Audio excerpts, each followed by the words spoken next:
स्वागत है मेरे प्यारे मित्रों। तो फिर चलो अब हम कहानी को आगे बढ़ाते हैं और आज की शुरुआत होती है। हम देखते हैं तैन जो जोश के साथ कह रहा था कि मैं दानव राज की आंखें फोड़कर उसे हरा दूंगा।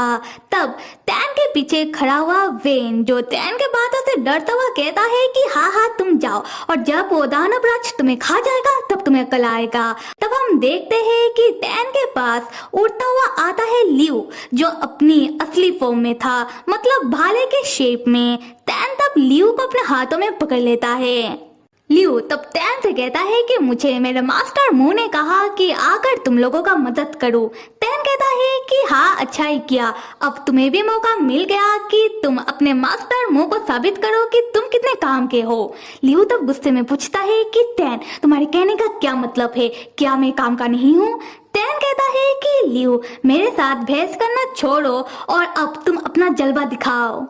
उसके बाद लियू तैन को उड़ाता हुआ अंकल फैन के पास लेकर आता है। तब बाजिन भी तैन को अंकल फैन के पास आता हुआ देखने लगता है। खैर अंकल फैन तैन को देखकर कहते हैं कि स्वागत है तुम्हारा। तब लियू पूछने लगता है कि यहाँ पर किस चीज का स्मेल आ रहा है जो मेरे नाक में चुभ रहा है।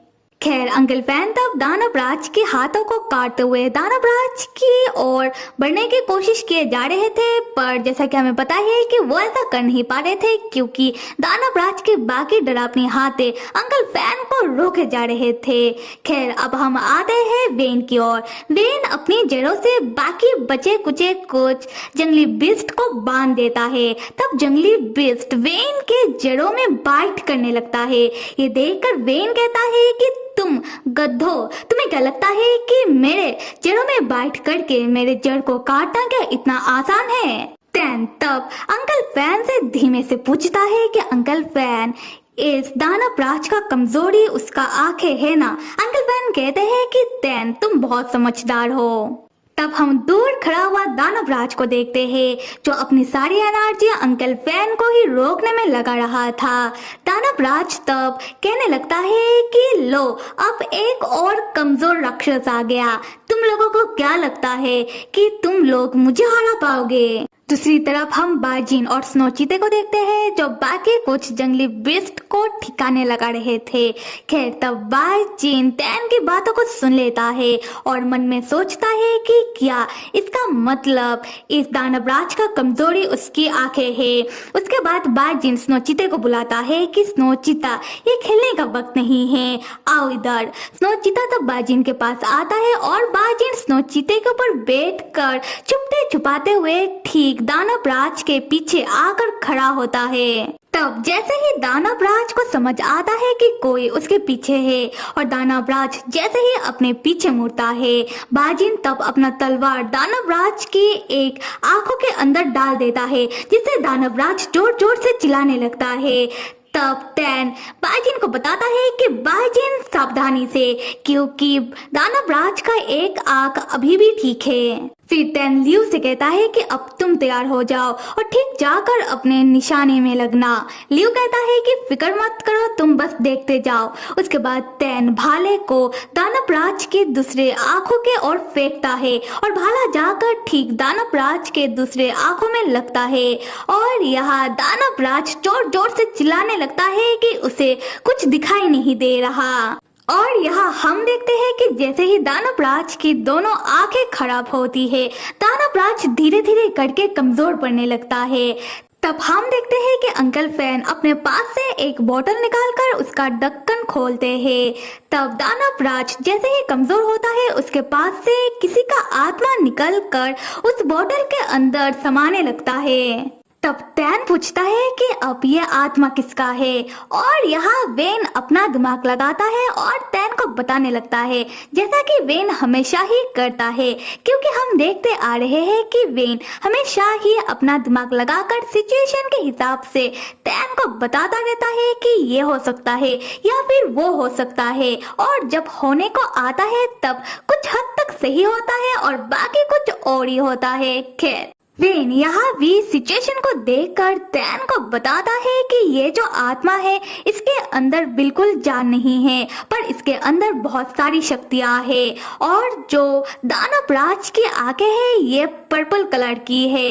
इसका मतलब राक्षसा अम्ब्रेला की सारी शक्तियां दानवराज ने अपनी आंखों में रखी हुई थी। इसलिए जब राक्षसा अम्ब्रेला टूटा तब राक्षसी औरत से भी इस दानवराज को कोई फर्क नहीं पड़ रहा था और दानवराज ने जो राक्षसा अम्ब्रेला की शक्तियां अपने आंखों में रखा हुआ था उससे उसे कोई साइड इफेक्ट ना हो, इसके लिए ये दानवराज इस आत्मा की बची कुची शक्तियों को इस्तेमाल कर रहा था। तैन तब वेन से इम्प्रेस्ड होकर कहता है कि वाह वेन, तुम्हें तो हर एक चीज का ज्ञान है, कुछ ऐसा बताओ जिसके बारे में तुम्हें ज्ञान ना हो। तब वेन कहता है कि ऐसी बात नहीं है, असल में वेन इस आत्मा वाले आदमी को जानता है क्योंकि ये आदमी वही है जिन्होंने लायलान के सील को अंदर से सदियों पहले सील किया था और तब से यह आदमी यही पर ही था। ये जानकर तैन को बुरा लगता है और तैन कहता है कि ये दानवराज कितना बुरा है क्योंकि ऐसी महान आत्मा को दानवराज ने इतने सालों से कैद करके रखा था सिर्फ अपने फायदे के लिए। तब वो लोग देखते हैं कि दानवराज अपनी असली शरीर में चला जाता है जो एक बहुत बड़ा डरावनी दानव का शरीर है और दानवराज अपनी शरीर को राक्षसा अम्ब्रेला मतलब कुछ अम्ब्रेला की शेप में कर लेता है। ये देखकर तैन चौंक कर कहता है कि अब ये क्या है। तब वेन कहता है कि तैन इसे देखना बंद करो, चलो यहाँ से भागते हैं। दानवराज तब बहुत गुस्से में चिल्लाते हुए कहने लगता है कि इन लोगों की इतनी हिम्मत कि इन लोगों ने दानवराज की शरीर मतलब सीनियर जंगलाव की शरीर को नुकसान पहुंचाया। अब दानवराज लायलान के सिल के अंदर जितने भी लोग आए हैं उन सारे लोगों को दानवराज एक ही साथ मार डालेगा।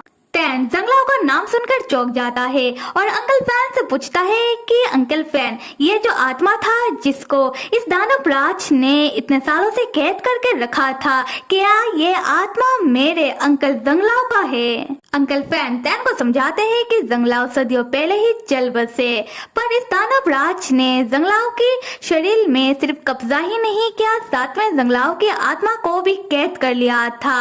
उसके बाद जंगलाव की यादें और नाम का इस्तेमाल करके यहाँ के सारे जंगली जानवर और जंगली बिस्ट को काबू कर रहा था।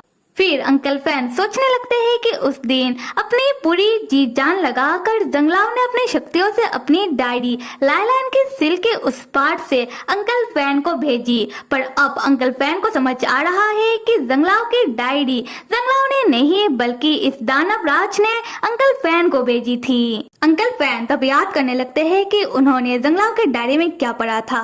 सीनियर जंगलाव ने अपने डायरी में लिखा हुआ था कि जब सीनियर जंगलाव लायलान के सिल के दूसरी तरफ आते हैं तब वो देखते हैं कि लायलान के सिल के दूसरी तरफ के जितने भी जंगली बिस्ट और जंगली जानवर थे वो सब राक्षसी औरे के कारण स्पिरिट फोर्स डिवीजन में जा रहे थे, एक तरीके से पागल हो रहे थे और मारे जा रहे थे। ये देखकर सीनियर जंगलाव को बहुत ही बुरा लगता है और वो तय करते हैं कि यहाँ के सारे जंगली बिस्ट को बचाने का।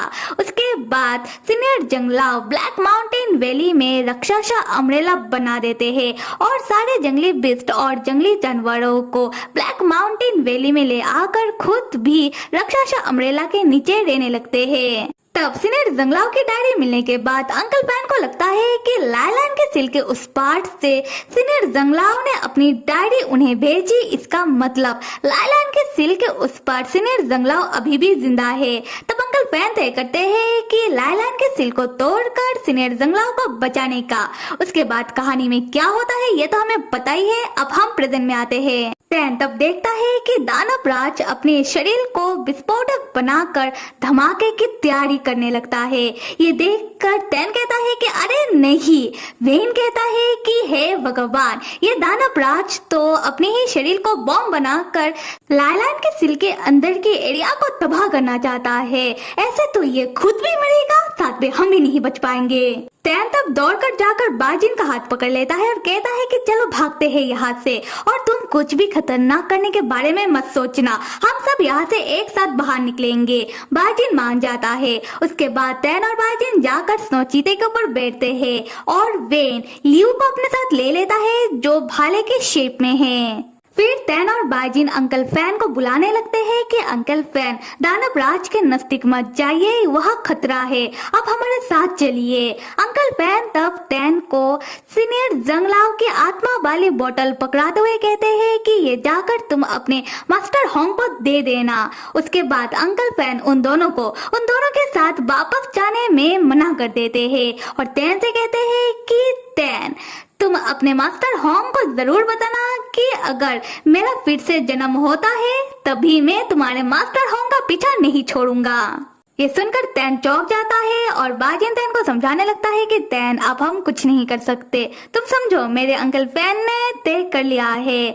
तब पीछे से वेन चिल्लाने लगता है कि हमें जल्दी से यहाँ से बाहर निकलना चाहिए।